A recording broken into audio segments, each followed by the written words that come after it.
Hi! Welcome back again to Brayla's channel.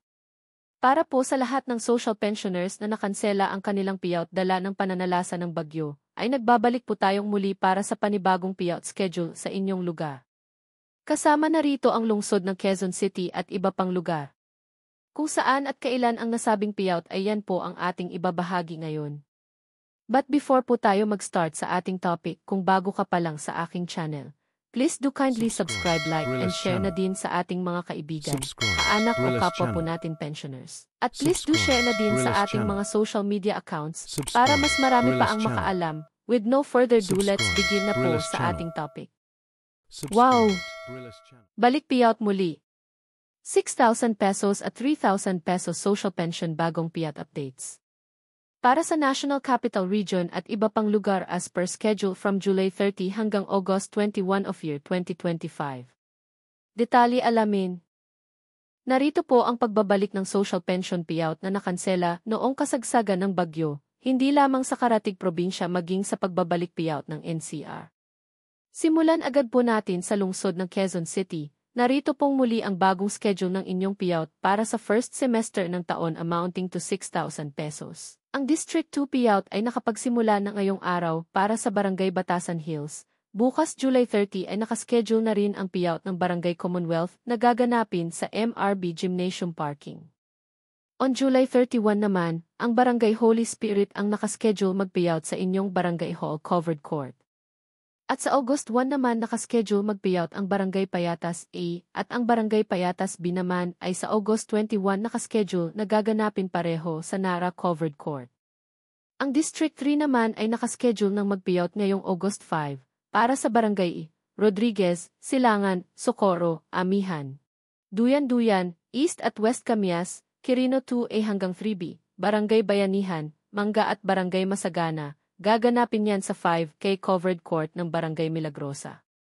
Kasama rin sa August 5 payout ang Barangay San Roque, Villa Maria Clara, Bagumbayan, Blue Ridge A, Camp Aguinaldo, Libis, Milagrosa, Bagumbuhay, Diokino Zobel, Marilag, Tagumpay at ang Barangay Escopa 1 hanggang Escopa 4. Kasama rin sa District 3 payout ang Barangay Loyola Heights, Matandang Balara at ang Barangay Pansol na gaganapin pa rin sa SB Park, Barangay Matandang Balara.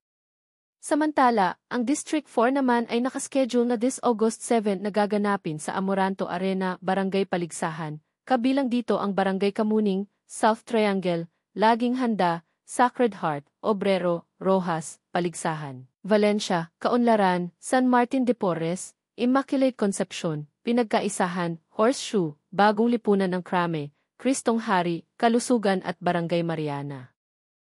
On August 8 naman nakaschedule mag-payout ang Barangay Upish Campus, San Vicente, Old Capitol Site, UP Village, Teachers Village East at Teachers Village West, Botocan, Central, Malaya, Sikatuna, Pinyahan at ang Barangay Cruz Naligas.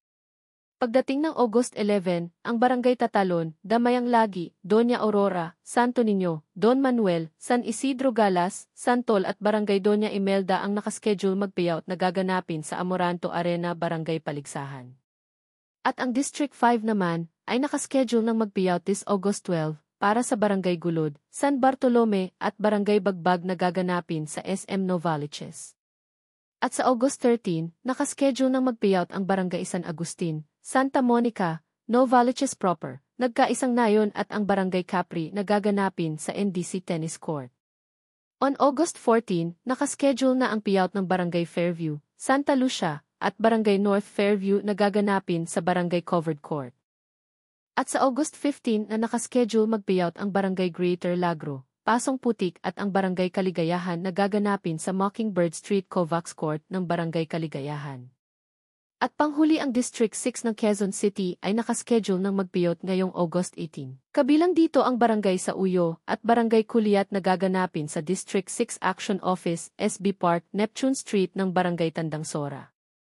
Sa August 19 naman, nakaschedule ng mag-payout ang Barangay Talipapa, Sangandaan, Baesa, Unang Sigaw, Balon Bato at ang Barangay Apolonio Samson ang nakaschedule mag-payout na gaganapin sa Silvina Covered Court, Bango Street, Barangay Talipapa. At ang panghuli, sa August 20 nakaschedule ng mag-payout ang Barangay Tandang Sora, Pasong Tamo at ang Barangay New Era na gaganapin sa District 6 Action Office SB, Park Neptune Street, Barangay Tandang Sora. Ang sumunod ay sa probinsya ng East District Sorsogon, ang lahat ng beneficiary ay makakatanggap ng para sa first semester ng taon amounting to 6,000 pesos. Nakaschedule na po ang inyong payout this July 31, kabilang dito ang Barangay Marinas, Abuyog, Buhatan, Cabidan, Balogo at ang Barangay Bibingkahan na gaganapin sa Balogo Sports Arena. At ang Barangay San Juan, Salog, Almendras, Sulukan, Sampaloc, Burabod, Polvorista at ang Barangay Sirangan na gaganapin sa Sirangan CC.